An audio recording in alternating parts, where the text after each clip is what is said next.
নমস্কার বন্ধু, তোমাদের সবাইকে স্বাগত আমার চ্যানেল তোমরা আছো প্রতীক স্পিক্স। আজকে যে ভিডিওটি নিয়ে এসে এই ভিডিওতে আমি ডিসকাস করব ক্যান্ডেলস্টিক প্যাটার্ন জিনিসটা কী, ক্যান্ডেলস্টিক প্যাটার্ন জানলে আমরা কী কী করতে পারি, ক্যান্ডেলস্টিক প্যাটার্ন কত প্রকারের হয় সেগুলো সম্পর্কে একটু ডিসকাস করব।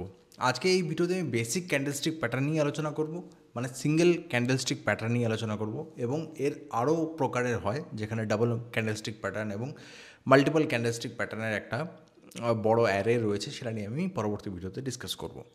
সবার প্রথমে চলে আসে ক্যান্ডেলস্টিক প্যাটার্ন কী। 17শো শতাব্দীতে জাপানের কিছু রাইস ট্রেডার, মানে যারা চালের ব্যবসা করতো, তারা চালের দাম দিনে কতটা বাড়ছে কিংবা কমছে সেটা ট্র্যাক করার জন্য, সঠিকভাবে নথিভুক্ত করার জন্য এই ক্যান্ডেলস্টিক প্যাটার্নটিকে তৈরি করে।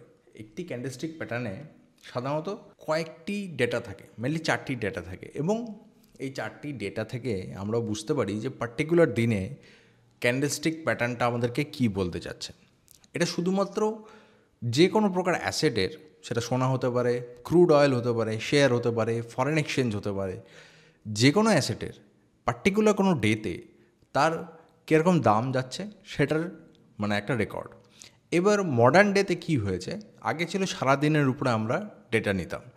মডার্ন ডেতে এটাকে বিভিন্ন টাইম ফ্রেমে নিয়ে আসা হয়েছে। 1 মিনিটে, 5 মিনিটে, 10 মিনিটে, 15 মিনিটে, 4 ঘন্টায়, 1 ঘন্টায়, 1 সপ্তাহ, 1 মাস, বিভিন্ন টাইম ফ্রেমে এই 4টি ডেটাকে কালেক্ট করে এই ক্যান্ডেলস্টিক প্যাটার্নগুলি তৈরি হয়। এবং এই ক্যান্ডেলস্টিক প্যাটার্নগুলি যেইভাবে একটার পর একটা তৈরি হয়, সেই যে প্যাটার্ন তৈরি হচ্ছে সেগুলো দেখে মোটামুটি একটা আন্দাজ করা যায় যে পরবর্তী প্যাটার্ন কী হতে পারে। সেটার জন্য আগে যে প্যাটার্ন তৈরি হয়েছে তার নলেজ থাকাটা খুব প্রয়োজন। অর্থাৎ যত এক্সপিরিয়েন্স বাড়বে ক্যান্ডেলস্টিক প্যাটার্ন দেখতে দেখতে, তত প্রেডিক্টেবিলিটিটা ভালো হবে, যে ভালো প্রেডিক্ট করতে পারবে। শুরুর দিকে কী হয়, সবাই থিওরিটিক্যাল জিনিসগুলো শেখে এবং সেটাই খুঁজে বার করার চেষ্টা করে, কিন্তু কী হয়, থিওরিটিকেও অনেক সময় প্র্যাকটিক্যালিটি মাত দিয়ে দেয়, সেখানে কাজে আসে এক্সপিরিয়েন্স। সেজন্য ক্যান্ডেলস্টিক প্যাটার্ন শিখেই যে সেই প্যাটার্নকে অ্যাপ্লাই করে কোনো ট্রেড কিংবা কোনো ইনভেস্টমেন্ট করা উচিত সেটা নয়। তার জন্য পেপার শেয়ারে তোমরা ট্রেড করতে পারো, কিংবা ফরেন এক্সচেঞ্জে ডেমো প্রোফাইল খুলেও সেটাকে অ্যাপ্লাই করতে পারো। সেটা করতে করতে একটা সময় যখন প্র্যাকটিস হয়ে যায়, তখন তুমি রিয়েল ওয়ার্ল্ডে রিয়েল পয়সা, রিয়েল মানি, রিয়েল অ্যাসেটে অল্প পরিমাণে নিয়ে সেটাকে ট্রাই করতে পারো। So let's start today's video. আমরা যদি কোনো একটা অ্যাসেট ধরি, সাপোজ গোল্ড, ঠিক আছে। এবার গোল্ডের পার্টিকুলার একটা ডে, সাপোজ আজকের দিন 6 তারিখ, 6th of April, আজকের দিনে গোল্ড, আজকের দিনে মার্কেট খুলছে যখন, তখন গোল্ডের একটা প্রাইস থাকছে। তো প্রথমে যে প্রাইসে গোল্ডটি খুলবে, সাপোজ আমি তর্কের খাতিরে ধরে নিচ্ছি 85,000-এ গোল্ড খুলল, তো এটাকে আমরা বলবো ওপেন প্রাইস। তারপরে মার্কেটে কিছুক্ষণ পরে দেখা গেল যে গোল্ডের প্রাইসটা একটু বেড়ে যাচ্ছে, হাই, সেখানে দেখা গেল 85,540 টাকা অবধি গোল্ডের প্রাইসটা বাড়লো সারাদিনে, এর থেকে বেশি আর বাড়লো না, এটাকে বলা হবে হাই প্রাইস। এবার একটা সময় একটু সস্তাতেও পাওয়া যাচ্ছিল, সেই সস্তাটা হয়তো দেখা গেল 84,990 এরকম সাপোজ। এবং দিনের শেষে যখন মার্কেট বন্ধ হলো, তখন গোল্ডের প্রাইস এসে দাঁড়ালো 85,010 টাকা। তো এই 4টে প্রাইস আমরা পেলাম। এই 4টে প্রাইসকে আমরা সাধারণত কি হয়, এরকম করে চার্ট একটা তৈরি হয়, সেখানে একটা এরকম গ্রাফ তৈরি হয়, ঠিক আছে। কিন্তু এই গ্রাফটি প্রত্যেকটা দিনের দেখার তো সম্ভব না, তাহলে আমারকে এমন একটা শর্টকাট আনতে হবে যাতে আমি এটা খুব ইজিলি দেখতে পারি। সেই জন্য এরকম একটা প্যাটার্ন তৈরি করা হচ্ছে,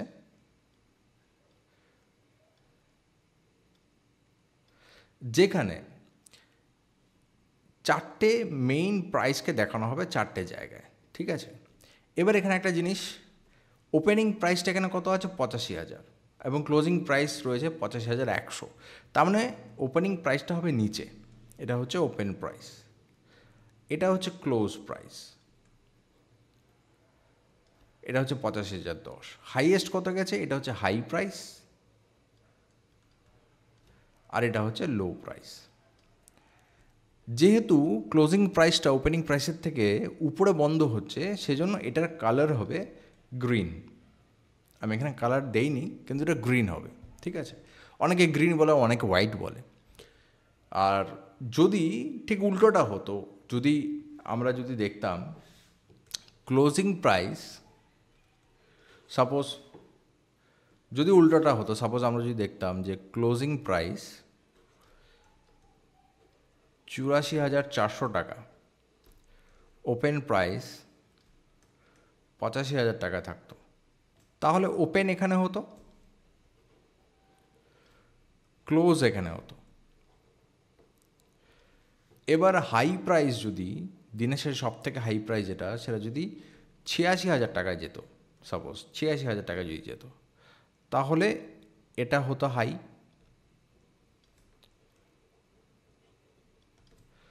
আর যদি লো, সাপোজ 84,000 চলে আসতো, তাহলে এটাকে আমরা বলতাম লো, ঠিক আছে। তার মানে প্রত্যেকটা প্রাইস আমরা এখানে দেখতে পাচ্ছি।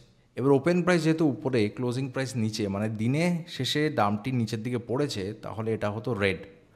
এবার অনেকে রেড বলে, অনেকে ব্ল্যাক বলে, কিংবা ব্ল্যাক কালারে দেখায়, সেটা ম্যাটার করে না। ম্যাটার করে হচ্ছে মেনলি প্রাইসটা কোনটা আছে সেটার উপরে। কালার যেরকম প্রাইস হবে, যদি ওপেন উপরে থাকে ক্লোজ নিচে থাকে, তাহলে কালার রেড হবে। যদি ওপেন নিচে থাকে ক্লোজ উপরে থাকে, তাহলে কালার গ্রিন হবে।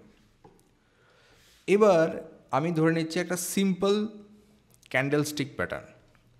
এই ক্যান্ডেলস্টিক প্যাটার্নটাকে যদি আমরা সাধারণত, অ্যাকচুয়ালি কী হয়, এটা একটা সাধারণ একটা মোমবাতি, সাপোজ এটা ধরে নিলাম। তো মোমবাতিতে কি থাকে, একটা বডি থাকে, তো তাহলে এটাকে আমরা বলবো বডি। এটাকে মোমবাতির কি বলা হয়? এটাকে মোমবাতি আমরা সুতো বলে থাকি, ইংলিশে বলে উইক, তাহলে এটাকেও আমরা বলবো উইক।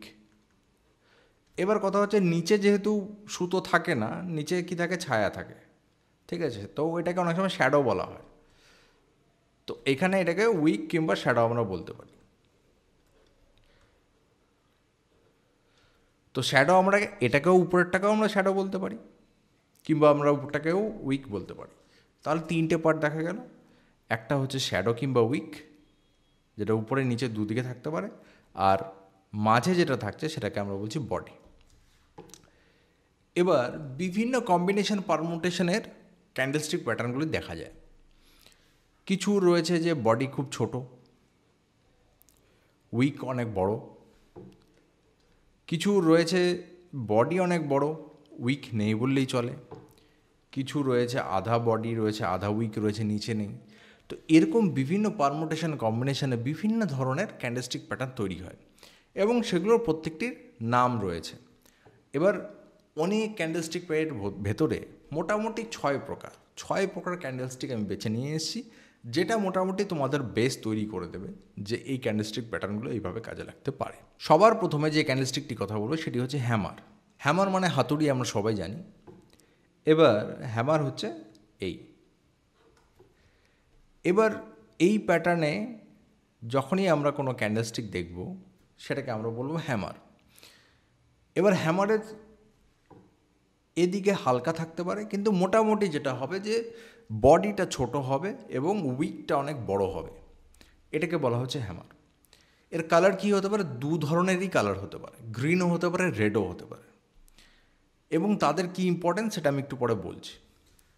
যেরকম হ্যামার রয়েছে, সেরকমই হ্যামারের উল্টোটাও রয়েছে। এটাকে বলা হচ্ছে ইনভার্টেড হ্যামার। জাস্ট এটাকে ঘুরিয়ে দাও, ইনভার্টেড হ্যামার, ঠিক আছে। তার মানে এর উপরের দিকে অনেক বড় উইক আছে, নিচের দিকে বডি রয়েছে ছোট। অবশ্যই বডিটা ছোট হবে।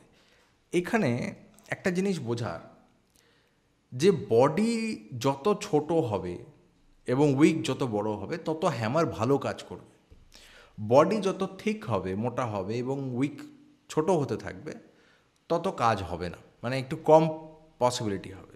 যদি দুটোই সমান সমান হয়ে যায়, যে 50% হ্যামার 50% বডি চলে আসে, সেটাই লাস্ট। তার থেকে যদি ছোট হয়ে যায়, তাহলে সেটাকে আমরা আর হ্যামার বলবো না, সেটাকে আর হ্যামার বলা সম্ভব নয়। সেজন্য হ্যামারটি অ্যাকচুয়ালি কীরকম তৈরি হচ্ছে সেটাও খুব ইম্পর্ট্যান্ট। এবার এই দুটো যে আমরা দেখছি এই দুটোতেই রেড হতে পারে, গ্রিন হতে পারে, কিন্তু দুটোই কিন্তু বুলিশ প্যাটার্ন। যখনই আমরা হ্যামার শুনবো তার মানেই এটা বুলিশ, সেটা ইনভার্টেড হোক চাই নর্মাল হ্যামার হোক, এটা বুলিশ প্যাটার্ন। যদি গ্রিন হয় তার মানে বুলিশ হলে পারে সেটা আরও ভালো কাজ করবে, যদি রেড হয় তাহলে পরে কম কাজ করবে। কম কাজ করবে বলতে কি, এই পার্টিকুলার ক্যান্ডেল স্টিকটি তৈরি হওয়ার পরে যদি একটা গ্রিন ভালো ক্যান্ডেল স্টিক তৈরি হয় তাহলেই কনফার্মেশন হবে। যেটা গ্রিন যদি নিজে হ্যামার হয় সেটাতে হালকা কনফার্মেশন হলেই হবে, কিন্তু রেডের ক্ষেত্রে একটা ভালো বড় মাপের একটা গ্রিন ক্যান্ডেল চাই, তবেই আমরা প্যাটার্নকে বুঝতে পারবো যে হ্যাঁ এটা একটা বুলিশ প্যাটার্ন। এবার শুধুমাত্র যেটা বুলিশ প্যাটার্ন তা নয়, এটা হচ্ছে trend reversal bullish pattern. Trend reversal bullish pattern মানে কি? মানে হচ্ছে যখন কন্টিনিউয়াস মার্কেট পড়ছে কিংবা অ্যাসেটের প্রাইস পড়ছে তখন যদি হ্যামার তৈরি হয়, মানে মোমেন্টামে নিচের দিকে যখন তৈরি হবে তখন এই জিনিসটা যদি গ্রিন তৈরি হয় তখন সেটা বুলিশ রিভার্সাল প্যাটার্ন হিসাবে আমরা দেখব, এবং সেটা সেখানে ভালো মতন কাজ করবে যদি তার কনফার্মেশন নেক্সট ক্যান্ডেলে আমরা পাই। নেক্সট ক্যান্ডেল যদি বেয়ারিশ হয় তাহলে আর কাজ করবে না, নেক্সট আমাদের পরবর্তী ক্যান্ডেলস্টিকের জন্য অপেক্ষা করতে হবে। তার মানে ইনভার্টেড হ্যামার আর হ্যামার হচ্ছে বুলিশ রিভার্সাল ক্যান্ডেলস্টিক প্যাটার্ন যেটা ট্রেন্ডের নিচের দিকে তৈরি হয়। এটা কিন্তু ভালো করে বুঝে নেবে, কারণ এরপরে যেটা বোঝাবো সেটা দেখতে সেম কিন্তু কনফিউশন ক্রিয়েট করতে পারে। সেজন্য আমি বললাম যে ট্রেন্ডের নিচে তৈরি হবে এবং এটা বুলিশ রিভার্সাল প্যাটার্ন। এবার সবার প্রথমে যেটা আমি বলবো সেটা হচ্ছে হ্যাঙ্গিং ম্যান। হ্যাঙ্গিং ম্যান মানে কি? কেউ যদি গলায় দড়ি দিয়ে ঝোলে তাহলে তাকে বলা হয় হ্যাঙ্গিং ম্যান। এটা যদি কারো মাথা হয়, কারো যদি হেড হয়, আর এটা যদি আমরা বডি ধরি আর কি, তাহলে এটা একটা হ্যাঙ্গিং ম্যানের মতন দেখায়, এই জন্য এটাকে হ্যাঙ্গিং ম্যান বলে। এবার তোমরা বলবে আরে এটাই তো হ্যামার ছিল, সেজন্য বলেছিলাম আগে যে ট্রেন্ডের নিচে তৈরি হতে হবে। কোনো কিছু যখন হ্যাং হচ্ছে না কোনো কিছু, তো উঁচুর থেকেই ঝোলে, তাই তো? নিচের থেকে তো ঝুলতে পারে না, মানে আমি ফ্লোরে কেউ ফাঁসি দিতে পারে না, দিলে সিলিংয়েই দিতে হবে। মানে এটা জাস্ট আমি বোঝানোর জন্য বলছি। তো তার মানে একটা ট্রেন্ড রয়েছে, যেই ট্রেন্ডটিতে মার্কেটটি উপরের দিকে যাচ্ছে, কোনোভাবেই হোক উপরের দিকে যাচ্ছে, তখন যদি এই প্যাটার্ন তৈরি হয় তখন আমরা তাকে বলবো হ্যাঙ্গিং ম্যান, মানে ট্রেন্ডের উপরের দিকে তৈরি হবে। হ্যাঙ্গিং ম্যান যখন তৈরি হবে তখন মার্কেটে এটা একটা বেয়ারিশ সিগন্যাল দেবে। বেয়ারিশ সিগন্যাল কেন দেবে? কারণ এ মার্কেটের একটা ট্রেন্ড রিভার্সাল ক্যান্ডেলস্টিক, ট্রেন্ডটাকে রিভার্স করতে চাচ্ছে। আমি এর ভেতরে সাইকোলজিতে যাচ্ছে, আগে চারটে জিনিস আমি বুঝিয়ে নিই, তারপরে আমি বলছি যে অ্যাকচুয়ালি এই প্যাটার্নগুলি ভেতরে কী হয়। তারপরে এরপরে যদি একটা বেয়ারিশ ক্যান্ডেল তৈরি হয় তার মানে খুব তাড়াতাড়ি মার্কেটে একটা সেলিং আসবে, এটা বোঝায় হ্যাঙ্গিং ম্যানে। সেরকমই যেটা ফোর্থ ক্যান্ডেলস্টিক প্যাটার্ন সেটা হচ্ছে শুটিং স্টার। অনেকে বলবে এটা ইনভার্টেড হ্যামার, না এটা শুটিং স্টার। কীরকম? তারা খসা যেটাকে বলে আর কি, আকাশে যখন তারা খসে উপর থেকে যখন নিচে খসে সেটাকে আমরা যদি দেখি তাহলে এটা একটা মোটামুটি শুটিং স্টারের মতন দেখায়, সেই জন্য এটাকে শুটিং স্টার বলা হয়। খুব একটা লজিক্যাল জিনিস না, জাস্ট বোঝার জন্য। এখানেও এটা ট্রেন্ডের উপরেই তৈরি হবে, ঠিক আছে? এরকম ক্যান্ডেলস্টিক প্যাটার্ন ট্রেন্ড যখন উপরে থাকবে তখন যখন এই প্যাটার্ন তৈরি হবে তখন তাকে বলা হবে শুটিং স্টার, কারণ আকাশ মানে উপর, মানে ট্রেন্ডের উপরে, তখন এটা তৈরি হচ্ছে। এবার শুটিং স্টার সেমভাবে মার্কেটে রিভার্সাল ইঙ্গিত করে যে মার্কেটটা এবার ঘুরবে, রিভার্স হবে, কিন্তু এটাও বেয়ারিশ প্যাটার্ন, মানে মার্কেট এখান থেকে যদি একটা নেগেটিভ প্রাইস অ্যাকশন নেক্সট তৈরি করে তার মানে কনফার্মেশনে মার্কেটের নিচের দিকে চলে যাবে। এটাই হচ্ছে মানে গল্প। চারটে জিনিস আমরা শিখলাম, একবার রিভাইজ করে নিই। হ্যামার, ইনভার্টেড হ্যামার, দুটোই বুলিশ রিভার্সাল প্যাটার্ন মার্কেটের নিচের দিকে তৈরি হয়। যদি এরা গ্রিন তৈরি হয় তাহলে ভালো পরিমাণে কাজ করবে, যদি এরা রেড তৈরি হয় তাহলে কনফার্মেশনে ওয়েট করতে হবে। হ্যাঙ্গিং ম্যান, শুটিং স্টার, দুটোই মার্কেটে উপরের দিকে তৈরি হয়, দুটোই বেয়ারিশ রিভার্সাল প্যাটার্ন।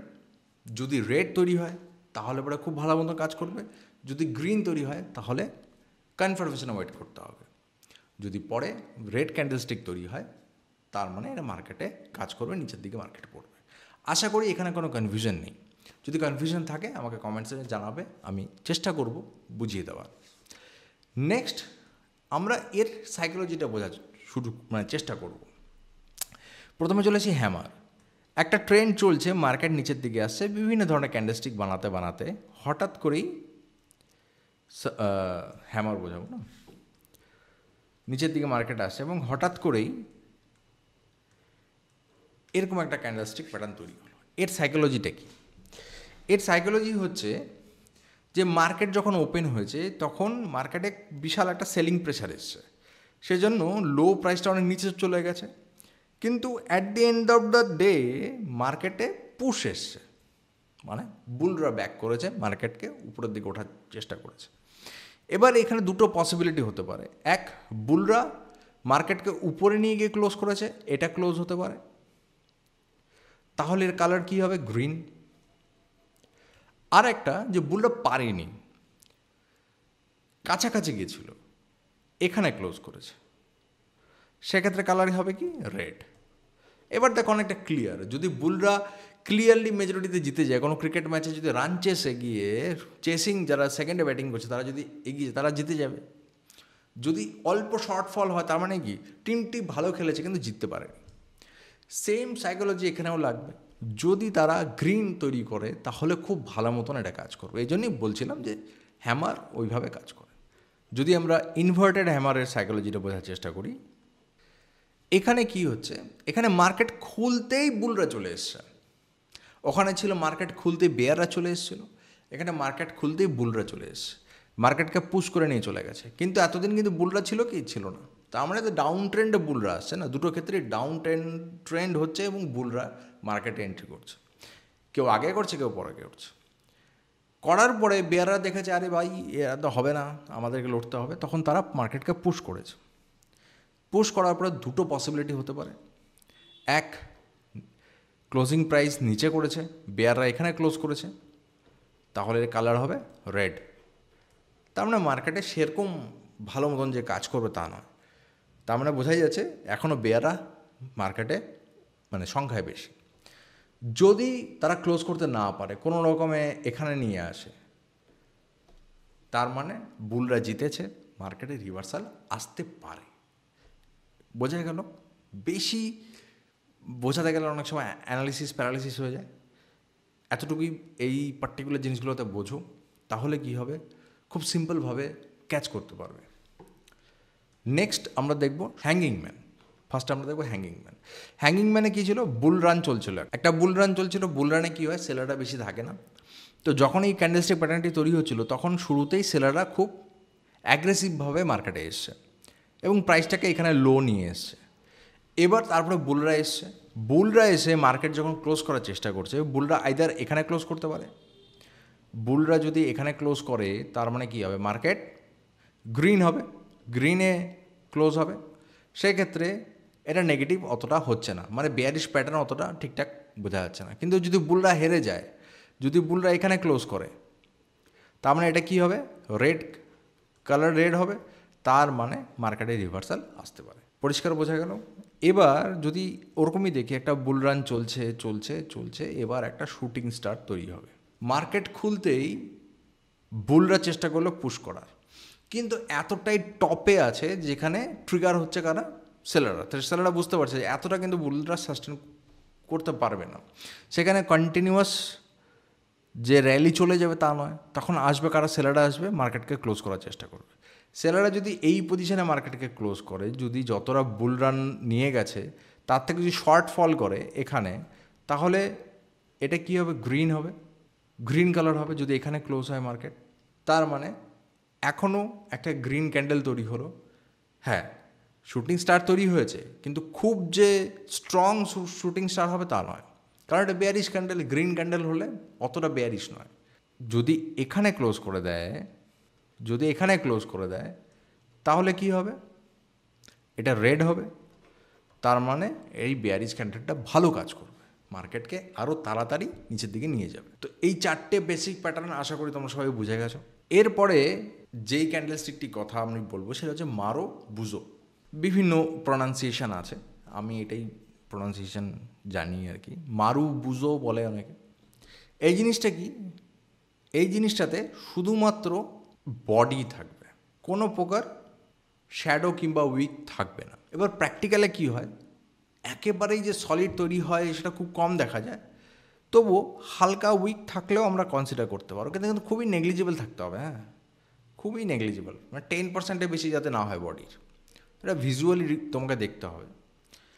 তো এরকম ক্ষেত্রে কি হচ্ছে যে সাপোজ এটা দুটো কালার হতে পারে না, একটা গ্রিন আর একটা রেড। সবার প্রথম বলে দিই, এটা ট্রেন্ড রিভার্সাল কোনো প্রকার ইঙ্গিত দেয় না, এটা ট্রেন্ড কন্টিনিউয়েশনের ইঙ্গিত দেয়। তার মানে কি, বুল মার্কেটে যদি এটা তৈরি হয় তাহলে মানে বুল মার্কেট কন্টিনিউ থাকবে, যদি বেয়ার মার্কেটে তৈরি হয় তাহলে বেয়ার মার্কেট নিচের দিকে কন্টিনিউ থাকবে।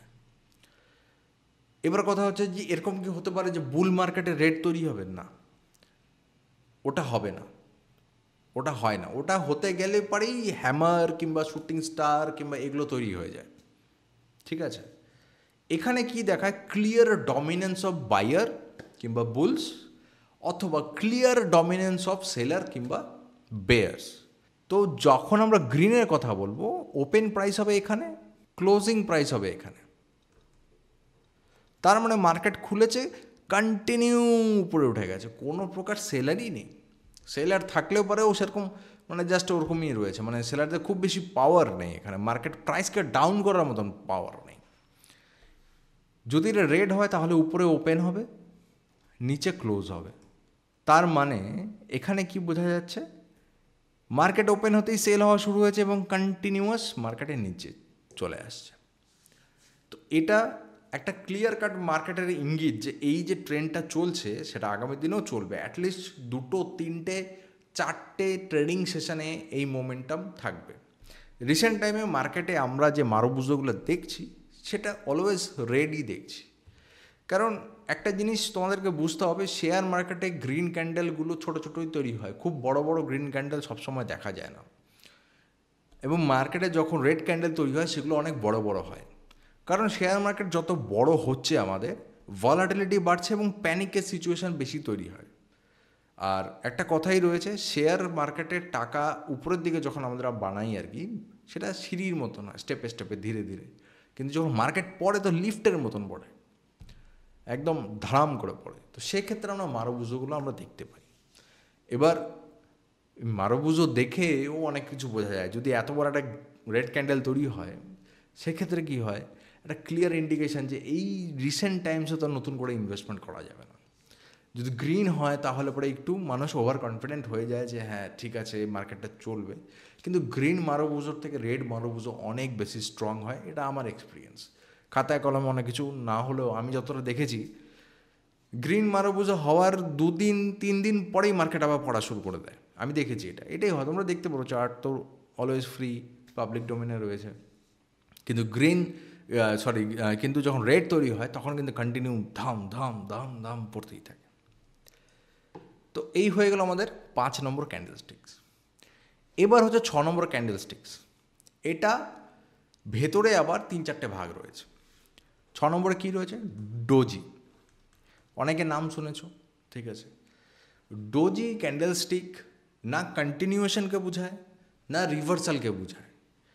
ডোজি ক্যান্ডেলস্টিক যেটা বোঝায় সেটা হচ্ছে ইনডিসিশন, মার্কেট কোনো ডিসিশনই দিতে পারছে না, তখন তৈরি হয় ডোজি। তো ডোজি মানে যদি ইনডিসিশন মানে কি, ধরো ট্যাগ অফ ওয়ার হচ্ছে, দড়ি টানাটানি খেলা হচ্ছে, দুটো টিমই যদি খুব স্ট্রং হয় তো মাঝখানেরটা মাঝখানেই রয়ে যাবে, না এদিকে যাবে না এদিকে যাবে। তো যখন ওরকম তৈরি হয় মানে সিচুয়েশনটা, তখন ডোজি তৈরি হয়।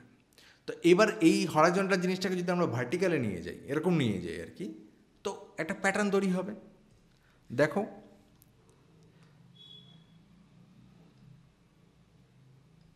একটা লম্বা লম্বা উইক তৈরি হবে, ছোট বডি তৈরি হবে, বডি অনেক ছোট হবে, এটাকে আমরা বলি ডোজি।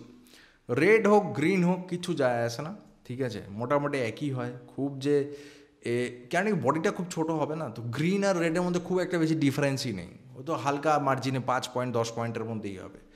তো এই ডোজি তৈরি হয়। এবার ডোজি যখন তৈরি হবে তারপরে যদি একটা স্ট্রং গ্রিন ক্যান্ডেল কিংবা স্ট্রং রেড ক্যান্ডেল যদি তৈরি হয় কিংবা বড় ক্যান্ডেল তৈরি হয়, তখন আমরা বুঝতে পারি যে মার্কেটে জিনিসটা কী হবে, মার্কেটটা ট্রেন্ড রিভার্সাল দেবে না কন্টিনিউ হবে, সেটা আমরা তখন বুঝতে পারি। শুধুমাত্র ডোজি দেখে কিছু বোঝা যায় না। ডোজি দেখলে পারে মার্কেটে এটা বোঝা যায় যে এই মুহূর্তে কোনো ডিসিশন নেই। সেই মুহূর্তে যদি তুমি ভাবো যে আমি বড় ইনভেস্টমেন্ট করবো, আমি বলবো hold on to the money, টাকাটা একটু ধরে রাখো, সময় তুমি পাবে, ডিসিশানটা এখনও আসেনি।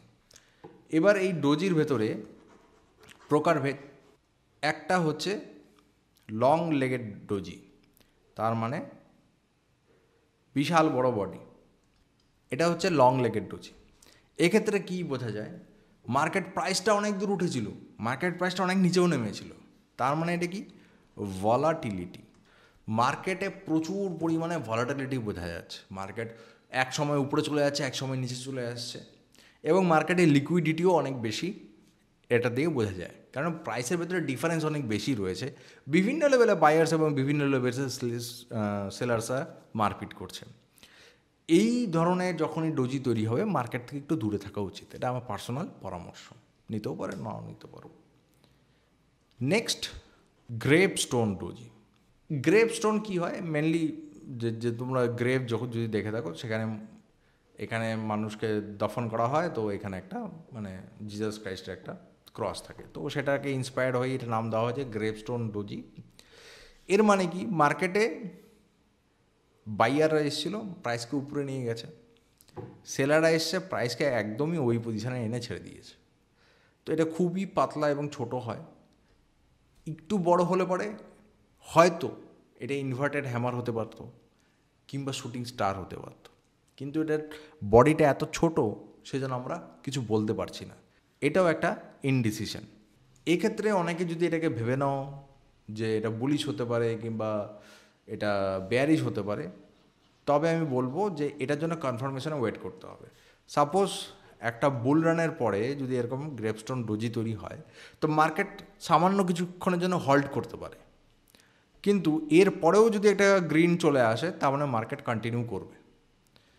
কিন্তু যদি আবার রেড চলে আসে, তাহলে হয়তো সামান্য কিছুদিনের জন্য ট্রিগার হতে পারে, সেই জন্য কনফার্মেশনের জন্য ওয়েট করতেই হবে।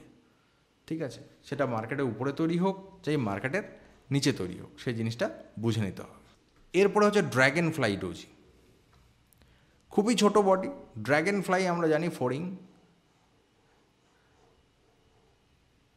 বাহ, প্রাউড অফ মাই সেলফ। যাই হোক, এইখানে যেরকম একটা ফড়িং দেখা যাচ্ছে, সেরকমই এর আকার মোটামুটি, সেজন্য আমরা এটাকে ড্র্যাগন ফ্লাই ডোজি বলি। এটা তো বোঝা যায় যে শুরুর দিকে মার্কেটে সেলাররা এসছে এবং শেষের দিকে বাইয়াররা মার্কেটকে উপরে নিয়ে চলে গেছে, আলটিমেটলি নেট ফল জিরো, ইনডিসিশন রয়েছে। কিন্তু এটা আবার সেই কোন মার্কেটে কোথায় তৈরি হচ্ছে সেটা আমাদেরকে দেখতে হবে। অবশ্যই এর পরের একটা কনফার্মেশন না হলে পরে ট্রেড নেওয়া সম্ভব নয় কিংবা ইনভেস্টমেন্ট করা সম্ভব নয়, ইনডিসিশন এগুলো, ঠিক আছে। এরকম থাকলে একটু ওয়েট করে যাওয়াটা বেটার। এরপরে এটাও একটা ডোজি, এটা হচ্ছে 4 প্রাইস ডোজি। অনেকে বলবে এটা কী হলো, এটা তো কোনো উইকই নেই, ডোজির তো মেন সিম্বলই উইক। এটার মানে এখানেই হাই রয়েছে, এখানেই ওপেন রয়েছে, এখানেই ক্লোজ রয়েছে, এখানেই লো রয়েছে, 4টে প্রাইস রয়েছে। মার্কেটে খুলেছে যেই প্রাইসে ওটাই হাই, ওটাই লো, ওটাই ক্লোজ। তো এখান থেকে আমরা কি বুঝি, এরকম ডোজি যখন তৈরি হয় তখন কি বুঝি? এরকম ডোজি অনেক শেয়ারই তৈরি হয়, কিন্তু এখান থেকে আমরা বুঝি মার্কেটে যেটা রয়েছে সেটা হচ্ছে ইলিকুইড মার্কেট। এমন স্টক যেটা বিক্রি হচ্ছে না, যেটা সেল হচ্ছে না, যেটাতে কেনাকাটি করা যাচ্ছে না, সেই সময় একটা প্রাইসেই থাকে। বিশেষত পেনি শেয়ারে এই জিনিসগুলো দেখবে, এটা যখনই দেখবে দূরে থাকবে, ঠিক আছে। এই জিনিস থেকে দূরে থাকাটা ভালো, কারণ ইলিকুইড মার্কেটে তুমি এন্ট্রি নিলে সেখান থেকে তুমি বেরোতে পারবে না অনেক সময়, এই জিনিসটা হয়ে থাকে। তো এটা হচ্ছে 4 প্রাইস ডোজি। তো আজকের ভিডিওতে এতটুকুই। আশা করি তোমাদের এই 6 ধরনের ক্যান্ডেলস্টিক প্যাটার্ন মোটামুটি ক্লিয়ার হয়ে গেছে। কারো যদি কোনো প্রশ্ন থাকে অবশ্যই কমেন্ট বক্সে জানাবে, আমি চেষ্টা করবো সেগুলি উত্তর দেওয়ার। আর এরপরে আমি নিয়ে আসবো দুটো কম্বিনেশান কীভাবে হয় এবং 3টের কম্বিনেশান কীভাবে হয়, দুটো আলাদা ভিডিওতে আমি নিয়ে আসবো। সেই জন্য এই চ্যানেলের সাথে জুড়ে যাবে। যদি ভিডিওটি ভালো লাগে একটি লাইক, শেয়ার, সাবস্ক্রাইব করে দেবে। তোমার সাথে দেখা হবে পরবর্তী ভিডিওতে।